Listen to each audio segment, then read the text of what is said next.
En el nombre del Padre, y del Hijo, y del Espíritu Santo. Amén. Ven Espíritu Santo, ven por medio de la poderosa intercesión del Inmaculado Corazón de María, tu amadísima esposa.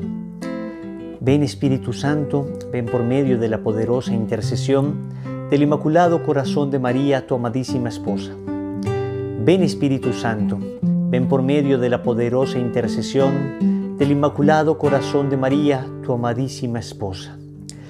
Llena este lugar con tu santa unción y quema con tu fuego nuestras vidas. Llena este lugar con tu santa unción y quema con tu fuego nuestras vidas. Espíritu Santo, te necesitamos. Espíritu Santo, queremos más de ti. Espíritu Santo, te necesitamos. Espíritu Santo, queremos más de ti. El Espíritu Creador nuestras almas visita y tu gracia infinita infunde el corazón. Tú eres el abogado, donde Dios viva fuente, fuego y amor ardiente y espiritual unción.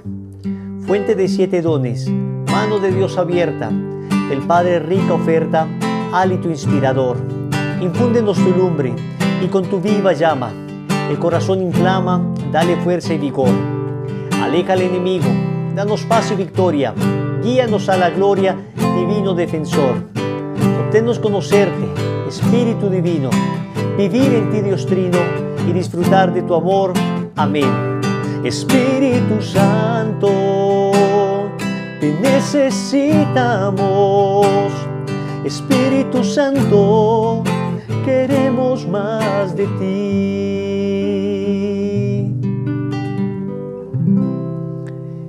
¿Quién como Dios? Nadie como Dios. Me encontré con Jesús. ¿Ahora qué sigue?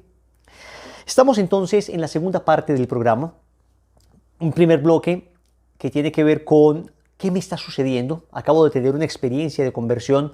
¿Qué me está sucediendo? Respondía como a las preguntas más internas. Respondimos algunas de ellas. Entienden que el programa deja apenas un pequeño sabor de lo que estamos, digamos, desarrollando en todo el libro. O sea, el libro es, por supuesto, mucho más completo, tiene muchísimas más preguntas. Acá estamos yendo a algunas muy puntuales. Estamos en la segunda parte, es ¿a qué me tendré que enfrentar? Responde ya a las preguntas más o menos externas, de las realidades externas que suceden y las cosas que me pasan en el momento de tener que tomar decisiones. Vamos a terminar esta segunda parte. Y vamos a hacer posteriormente una tercera parte, ¿qué hacer para conservar el fuego? ¿Qué hacer para conservar el fuego? Vamos a tratar de esbozar todo lo que hay que hacer para conservar el fuego. Y bueno, no vamos a alcanzar a desarrollar demasiado, pero por lo menos a dar unas pautas de cada cosa. Las preguntas que vamos a responder hoy son las siguientes. La pregunta 32. Encuentro gente dentro de la propia iglesia que me critica. ¿Qué debo hacer? Oiga, esperaría uno que los que lo critiquen sean de afuera, pero encuentro gente dentro de la propia iglesia que me critica. ¿Qué debo hacer? La pregunta 34. Algunos se burlan de mí porque quiero seguir al Señor. Acá sí nos referimos un poco a las personas que me rodean, se burlan de mí. Entonces, ¿qué debo hacer ante eso? Y la pregunta 36. ¿Por qué me siguen pasando cosas malas si ya estoy siguiendo al Señor? ¿Por qué me siguen pasando cosas malas si ya estoy siguiendo al Señor? Entonces son 3 preguntas que vamos a tratar de responder hoy de manera resumida. Entonces te pido que presten mucha atención, por favor. Vamos a empezar con la primera que dijimos. Encuentro gente dentro de la propia iglesia que me critica.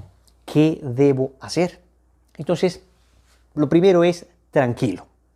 Esto sucede desde el inicio del cristianismo. No te asustes. El Señor dijo que en el reino crecerían juntos el trigo y la cizaña. Mateo 13, del 24 al 30. Es decir, dentro de la iglesia vas a encontrar gente como el trigo que te animará, te acompañará, te tratará con misericordia y te invitarán a seguir adelante. Pero también encontrarás personas como la cizaña, que te criticarán, serán un obstáculo, te desmotivarán y harán lo posible para que no avances. Es una triste realidad, pero es así. Esto fue lo que ocurrió al ciego Bartimeo de Jericó. Marcos 10, del 46 al 52. Cuando escuchó que Jesús pasaba por allí, quiso acercarse a él. Quería ser sanado, escuchado, amado. Pero mira lo que sucedió. Abro comillas. Muchos le increpaban para que se callara, pero él gritaba mucho más: Hijo de David, ten compasión de mí.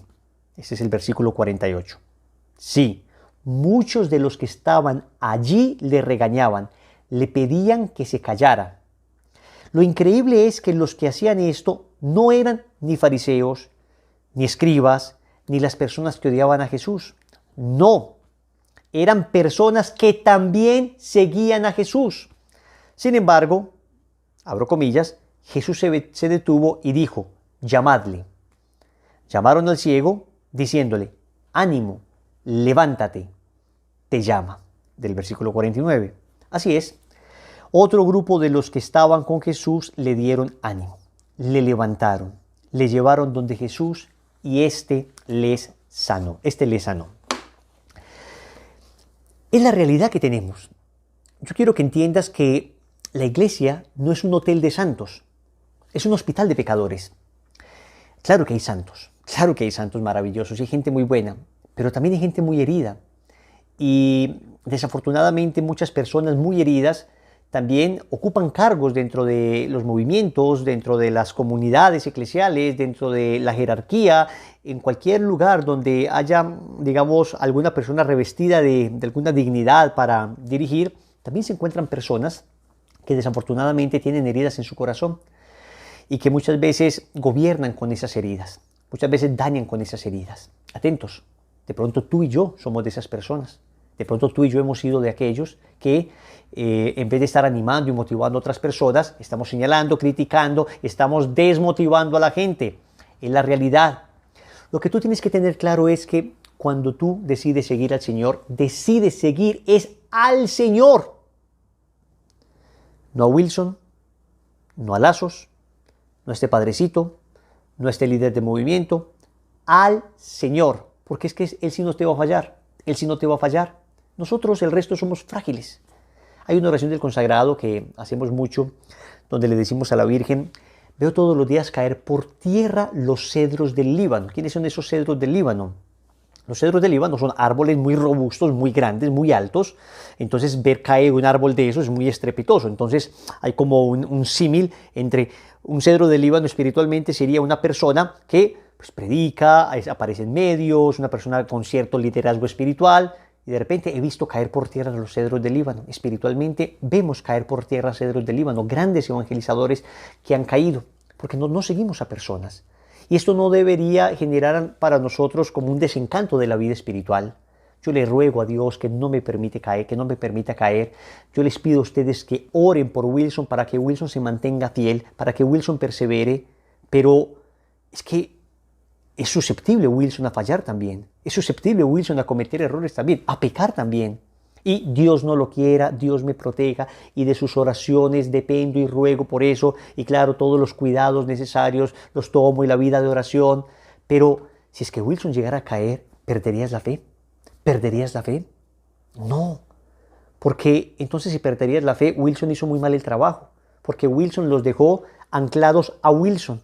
No los dejó anclados a Cristo. No hizo lo que Juan Bautista pedía, que yo disminuya para que Él crezca. Yo no digo que no nos cause dolor, que una persona de iglesia caiga. Claro que nos causa dolor. Claro que nos causaría un dolor estrepitoso que alguien a quien valoramos, a quien amamos, a quien admiramos llegue a caer. Pero es que no estamos siguiendo a esa persona. Estamos siguiendo es a Cristo.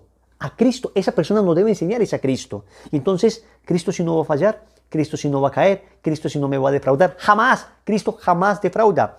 Entonces, cuando te encuentres con esta realidad dentro de la iglesia, lo primero que tienes que tener muy claro es que tú sigues a Cristo, no sigues a nadie. O sea que, tranquilo. Hay una primera actitud entonces que se debe asumir y es la actitud que entenderás con esta historia. Hay una historia que ilustra bastante bien esta realidad. Cuentan que dos ranitas cayeron en un pozo profundo en medio del bosque y comenzaron a saltar intentando salir. Las otras ranas se dieron cuenta que el pozo era demasiado profundo para que salieran solas de allí. Entonces les empezaron a gritar que no había nada que hacer, que era inevitable el morir. Una de las ranas del pozo dejó de intentarlo y rápidamente murió. La otra, sin embargo, siguió luchando por salir a pesar de que desde afuera insistían que era imposible. Finalmente, esta ranita dio un salto tremendo y salió. Cuando las otras se acercaron a preguntarle cómo lo había logrado, quedaron sorprendidas con lo que encontraron. Esta rana que salió era sorda. En efecto, no escuchaba ninguna de las frases desalentadoras que le decían, por eso lo intentó hasta que lo logró. Esto es lo que debes hacer tú ante las críticas sin fundamento que gente dentro de la iglesia te hace. Hazte el sordo. No te detengas mucho en eso, no prestes mucha atención. Cuando estas personas noten que estás bien decidido a hacer lo que estás haciendo, terminarán claudicando en sus críticas y empezarán a desaparecer de tu entorno. Atento. Me refiero a críticas sin fundamento, a chismes, a personas que tienen saña en su corazón, que tienen el corazón dañado, que quieren hacer daño con sus críticas, quieren hacer daño con sus intervenciones, llenos de envidia, de celos, te quieren dañar. Ante eso, hazte el sordo, no te desgastes mucho en eso. Son personas a las que nada les servirá. Podrás argumentar, podrás explicar, podrás demostrar que todas sus críticas no tienen fundamento. Nada les sirve, nada, porque ellos no quieren encontrar la verdad, ellos quieren dañarte, ellos quieren dañar tu apostolado, ellos quieren dañar tu misión. Y eso es una realidad y la vas a encontrar. Y la hemos encontrado, mis hermanos. La hemos encontrado a nivel personal en la evangelización, la hemos encontrado como movimiento. La han encontrado otros movimientos. Hay gente que critica por el solo gusto de criticar. Hay gente que te escribe a redes sociales insultándote. Entonces, gente de iglesia, insultándote. Entonces, no te preocupes por eso. No pierdas la paz, no pierdas la paz. No te estoy diciendo que no haya críticas constructivas que debemos asumir con humildad. Cuando estas vengan, serán bienvenidas y en espíritu de reflexión se analizará en cada caso el fundamento de la crítica para proceder a hacer las reformas de vida necesarias. Pero es que hay críticas cuyo único objetivo serán desanimarte. A este tipo de críticas no hay que prestar mucho oído. Discierne entonces. Cuidado, tampoco se puede asumir un espíritu de victimización permanente. O sea, como toda crítica que me hagan es porque el Satanás está utilizando a estas personas para dañar mi apostolado. No. Mantén un espíritu en general de humildad. Un espíritu de, voy a escuchar, aún en unas críticas que parezcan del todo descabelladas, escuchemos a ver qué puede haber en eso. Con humildad, revisas en tu corazón, preguntas a personas cercanas, de buen juicio, de buen criterio, a tu director espiritual, al sacerdote de tu movimiento, a personas de experiencia. Oiga, están haciendo esa crítica, ¿les parece que es justa, que es equilibrada? Y una vez lo disciernas, entonces las críticas que son, repito, con intención de dañar, pues no te dejes dañar el corazón. No dejes que te autocensuren. Es decir, hay críticas que lo único que pretenden es que te autocensures, O sea, que finalmente tú te quedes callado, te amilanes, pierdas ardor apostólico y más bien te hagas a un lado. No. Hay otras críticas que son constructivas, que te dicen, oye, mira, esto es mejor hacerlo así, te recomendamos esto. Esas críticas constructivas normalmente se identifican porque están llenas de caridad. Están acompañadas de un ambiente sólido de caridad. Sus expresiones, las expresiones con las que expresan esas críticas son expresiones dulces, expresiones afables, expresiones de un hermano que te quiere ayudar.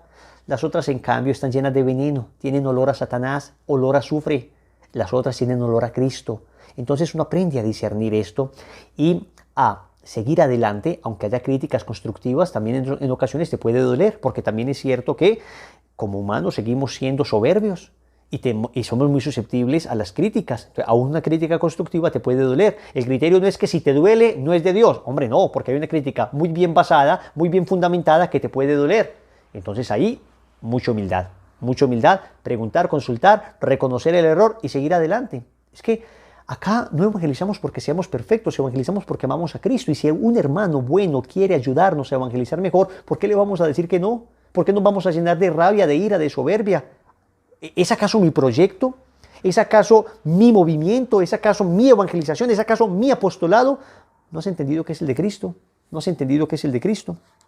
Entonces, es importante, dice acá finalmente, sería un buen momento para analizar si alguno de nosotros hacemos parte de ese grupo de personas que desaniman a los demás, de esa cizaña que en vez de alentar a otros, ponen obstáculo a sus hermanos en el seguimiento de la evangelización, en el seguimiento del Señor. Cuidado, no sea que alguno de nosotros tenga la actitud de el hermano mayor que en la parábola del hijo pródigo manifestó descontento por el hijo que regresaba a casa. Entonces, primero, no te angusties, ya hemos dicho. Lo primero es, esto pasa, hay gente cizaña y hay gente trigo. Lo segundo es, si el comentario es un comentario sin ningún fundamento, sin ninguna caridad, no prestes mucha atención, no prestes mayor atención. Si el comentario es con mucho fundamento, con mucha caridad, pues escucha y cambia lo que tengas que cambiar. Y cuidado, no vamos a ser nosotros de esas personas que desalientan. Bien, siguiente pregunta.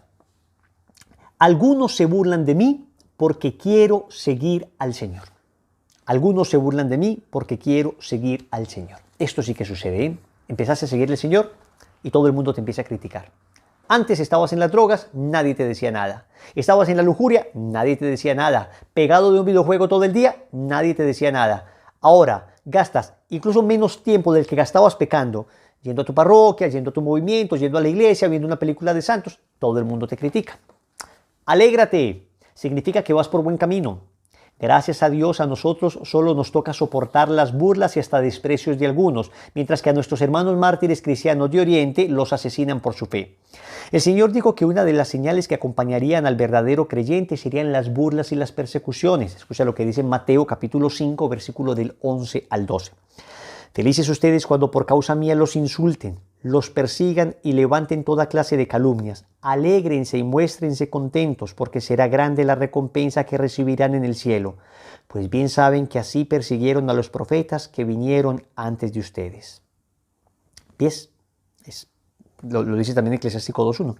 Hijo, si te llegas a servir al Señor, prepara tu alma para la prueba. Te lo voy a decir bien claro. Si decides seguir al Señor, serás despreciado por el mundo.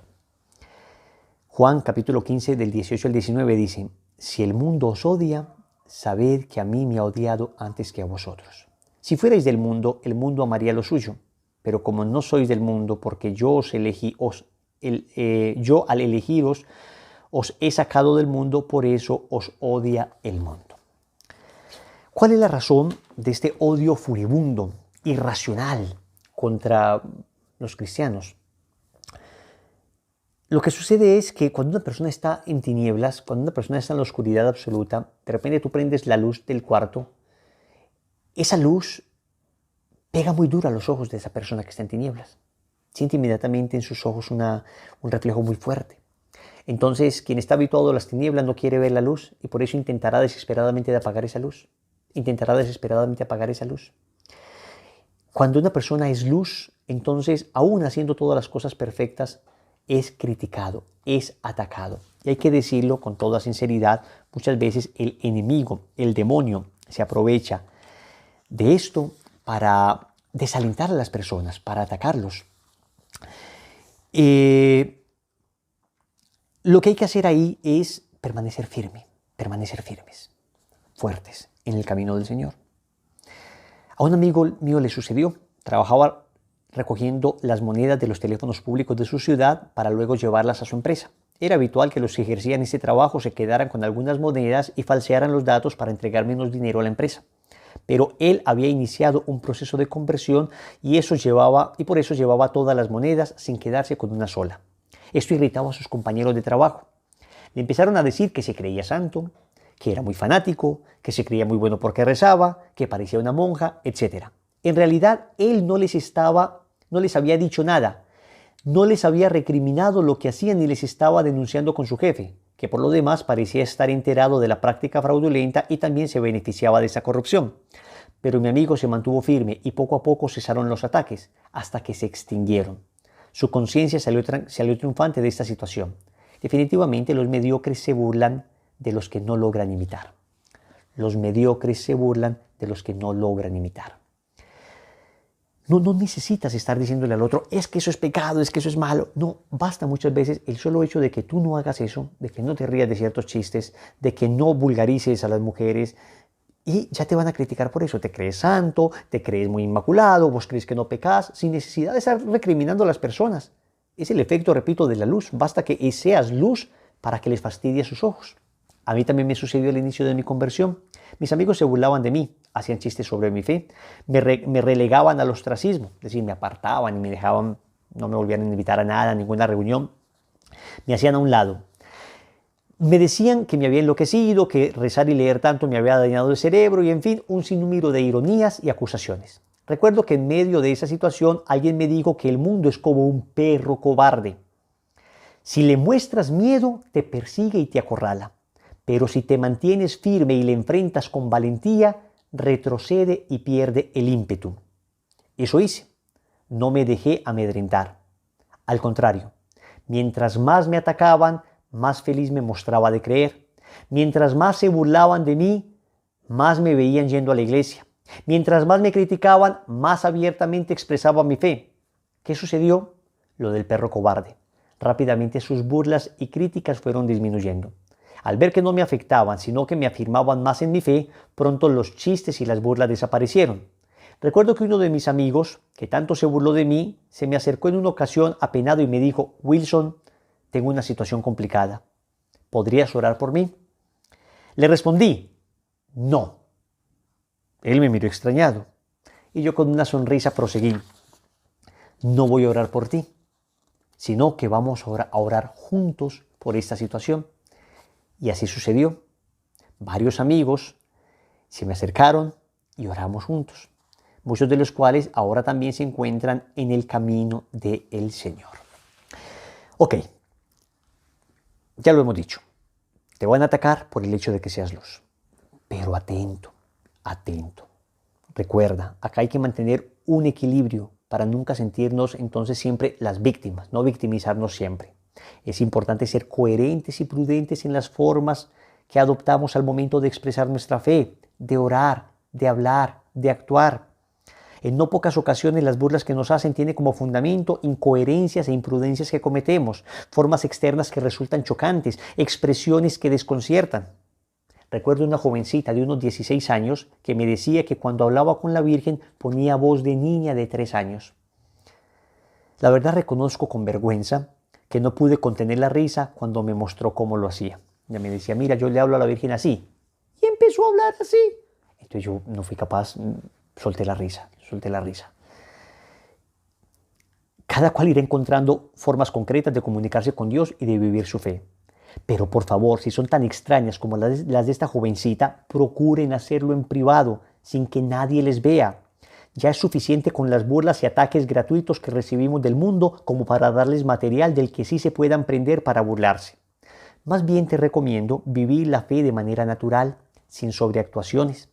Que en tu manera de orar manifiestes piedad sin exageraciones. Que al momento de hablar manifiestes coherencia sin fanatismos. Es decir, también puede ser que hagamos cosas muy extrañas, ¿no? Entonces hay cosas que chocan mucho. Me refiero a gestos externos, me refiero a maneras como aparece uno, maneras de hablar, demasiado acusadores, demasiado grandilocuentes. Entonces, pareciera que fuéramos seres extraños. Obviamente, aún comportándote de la manera más natural y equilibrada, para el mundo parecerás un ser extraño. Porque el mundo dice bienaventurados los ricos, Jesús dice bienaventurados los pobres. El mundo dice bienaventurados los que ríen, Jesús dice bienaventurados los que lloran. Claro que el espíritu es opuesto. Pero que la razón por la que nos critiquen sea por una verdadera vivencia, de coherencia de nuestra fe, y no porque cometamos imprudencias por cosas como esta que hacía esta chica. La chica pues maduró un poco en la fe y ya no hace nada de eso, sigue siendo amiga mía, pero les cuento, es la verdad. O sea, hay ocasiones donde nosotros mismos expresamos de una manera equivocada nuestra fe, entonces parecemos gente muy rara, parecemos gente muy extraña. Y entonces se convierte esta persona y como que pareciera que esta persona pues se aisló completamente de la realidad, perdió el sentido del humor, perdió como la alegría, y entonces en vez de ver una persona con el gozo de seguir al Señor, ven una persona amargada, y entonces claro, dicen, yo no quiero ser así, yo no quiero ser como esa persona amargada. No, tenemos que expresar la alegría sin pecar. Es que alegría no es igual a pecado. Expresa la alegría. Puedes tener amigos. Mira, yo tengo amigos en la universidad, tuve amigos en la universidad, en el trabajo. No todos son creyentes necesariamente, ¿eh? No todos son creyentes necesariamente. Ya dijimos en algún momento que hay personas que verdaderamente hacen daño, y esas personas que hacen daño con sus expresiones, que básicamente lo único que hacen es manifestar el espíritu del mundo, pues son personas que uno dice, no me conviene mucho, no me conviene mucho. Pero luego hay una cantidad de gente que no necesariamente comparte la fe con uno, pero es gente buena, noble, es gente, lo que la iglesia llama gente de buena voluntad, gente de buen corazón, gente recta. Entonces, son personas con las que uno puede compartir, e incluso la manera de ser de uno, la manera de vivir la fe, la coherencia que le vean, les puede interesar para llevarles a la conversión, ¿no? Les cuento que el primer amigo que yo tuve en la universidad, cuando estudié ingeniería informática, el primer amigo que, digamos, logramos llevar a retiro espiritual, inicialmente nada que ver, muy lejano, muy criticón, le parecía muy extraño todo lo de la fe, todo lo de la religión, y sin embargo, poco a poco, con paciencia, fuimos logrando que fuera al retiro. Y ese amigo que fue al retiro, hoy es sacerdote de la Iglesia Católica, así llama el Señor. ¿Se acuerdan que les había comentado de un amigo del colegio que me criticaba también y ahora es sacerdote? Pues este amigo de la universidad me criticaba también y hoy es sacerdote.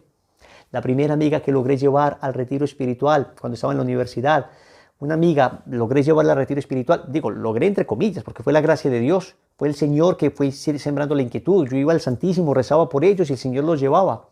Mi primera amiga que fue al retiro, hoy es religiosa. Claro, en la universidad me agarraron un miedo espantoso, Creían que yo era algo así como una especie de infiltrado de la Iglesia Católica captando vocaciones. Durante algún tiempo las mamás de mi amigo y de mi amiga me echaron la culpa a mí de que yo los había como convencido para que se fueran de religioso y de sacerdote. Nada que ver. El Señor los conquistó y se los llevó completamente.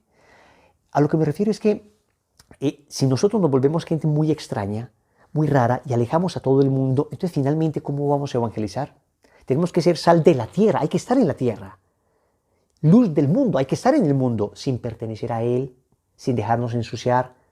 Eso es clave, eso es muy importante que lo sepamos. Mantengamos entonces ese criterio. Hay dos actitudes que el Señor nos pide ante las burlas y los ataques que recibimos. Uno, oración por las personas que nos atacan y otro, perseverancia. En Mateo 5:44 dice el Señor, pues yo os digo, amad a vuestros enemigos y rogad por los que os persiguen.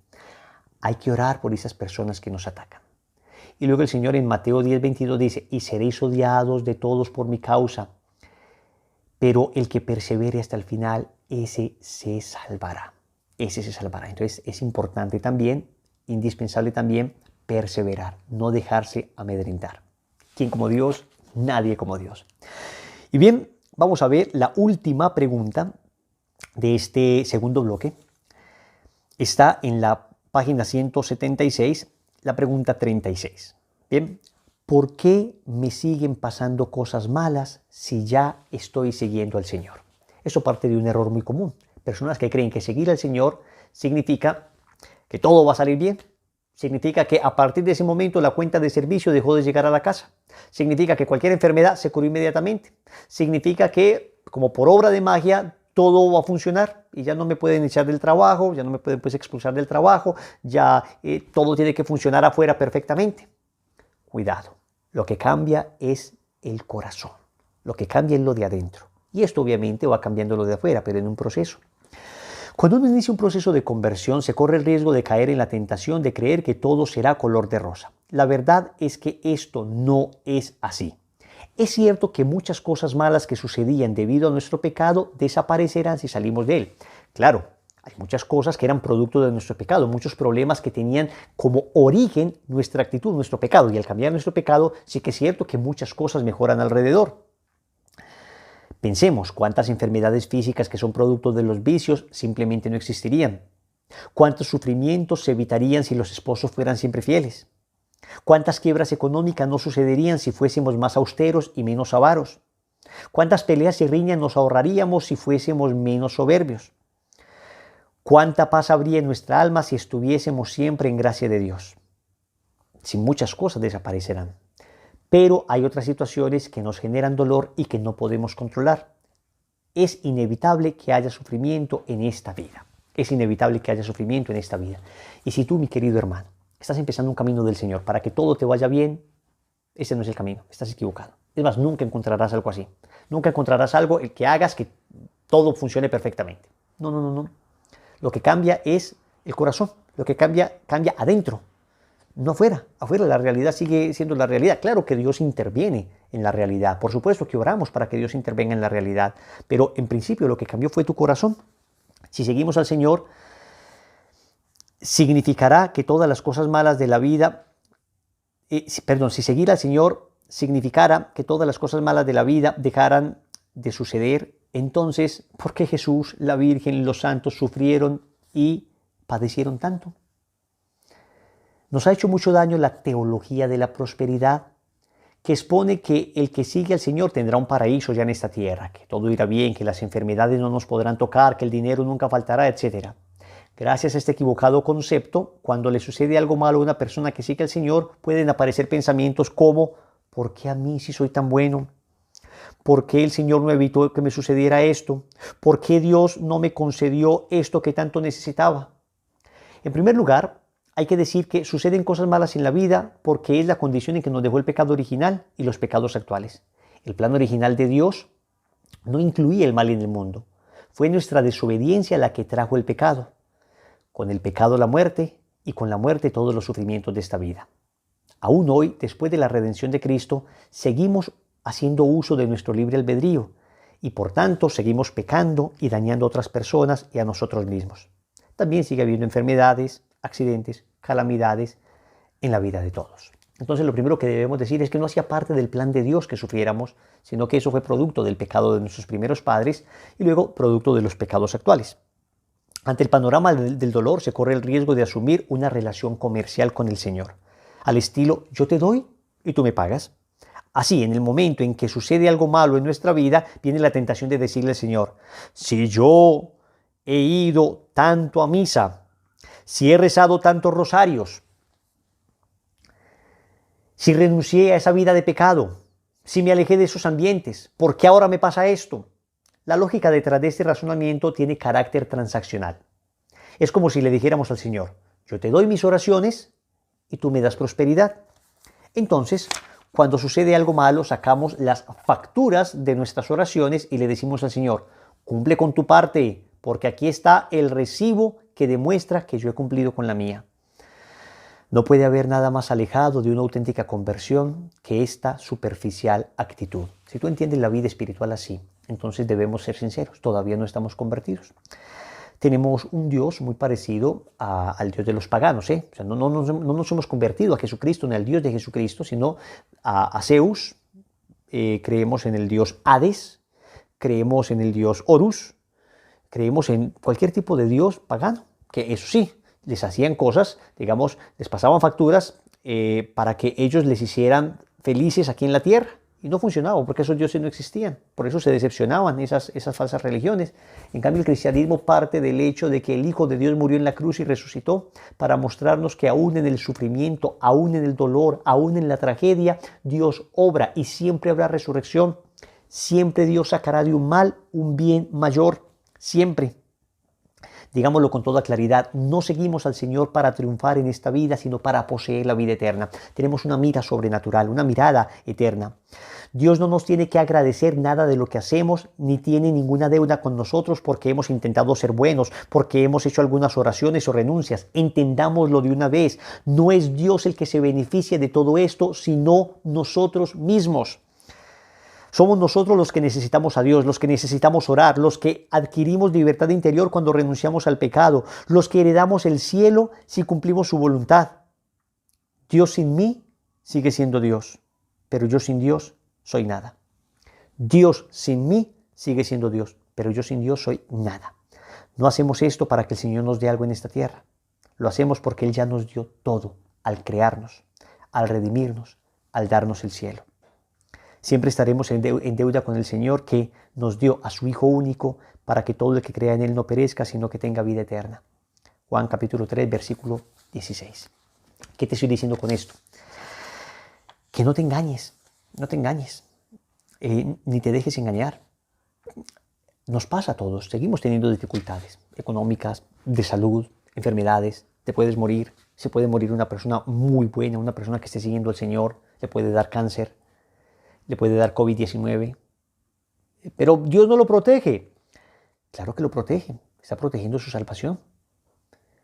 No sabemos si Dios permite estas cosas precisamente para proteger la salvación de esa persona, como lo hemos dicho en tantas ocasiones.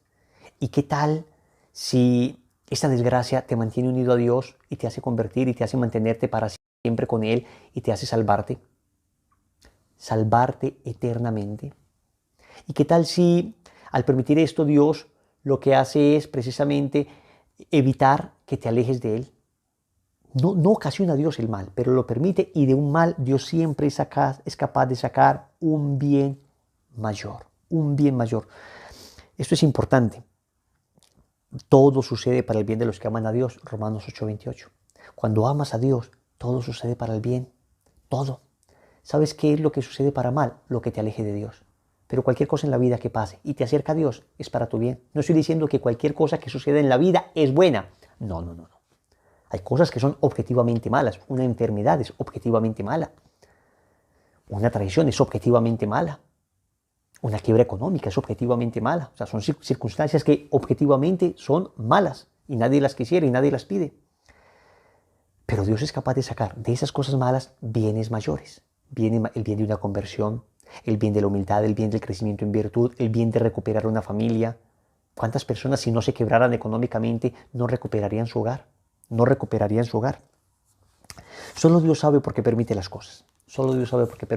Pero acá te quiero decir algunas cosas puntuales por las que Dios permite que nos sucedan muchos males. Primero, porque nos ayuda a reparar nuestros pecados. Segundo, porque nos ayudan a acercarnos a Dios. Tercero, porque nos desprenden de las cosas de la tierra y nos hacen mirar el cielo. Cuarto, porque nos enseña la humildad. Quinto, nos enseña la misericordia que Dios tiene con nosotros.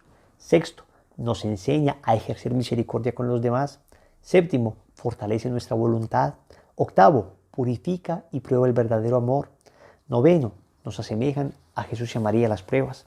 En fin, así podríamos multiplicar una cantidad de bienes que se pueden sacar del dolor, del sufrimiento, de los acontecimientos de la vida. Pero déjame decirte, Dios nunca te abandona. Dios siempre está ahí. Y no hay mal que te pueda vencer. No hay mal que te pueda vencer si estás con Cristo. Vas a decirlo, todo lo puedo en aquel que me fortalece. Vas a decirlo, todo lo puedo en Cristo.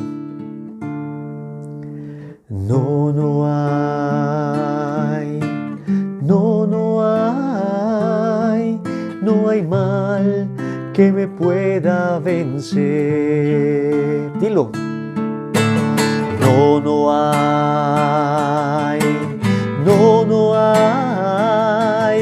No hay mal que me pueda vencer, pues todo lo puedo en aquel que me fortalece, todo lo puedo en Jesucristo, pues todo lo puedo en aquel que me fortalece, todo lo puedo en Jesucristo. Escúchame, si estás con Cristo, si estás unido a Él, si estás unido a su cruz, si estás unido a su gracia, a través del sacramento de la comunión, a través del sacramento de la reconciliación, a través de la oración del Santo Rosario, a través de la mortificación, de la unión con su cruz, no hay nada que te pueda vencer. Pues todo lo puedo en aquel que me fortalece, todo lo puedo en Jesucristo. Una vez más, todo lo puedo en aquel que me fortalece, todo lo puedo en Jesucristo. todo lo puedo en Cristo que me fortalece. Que la gracia de Dios sea contigo. Bendiciones.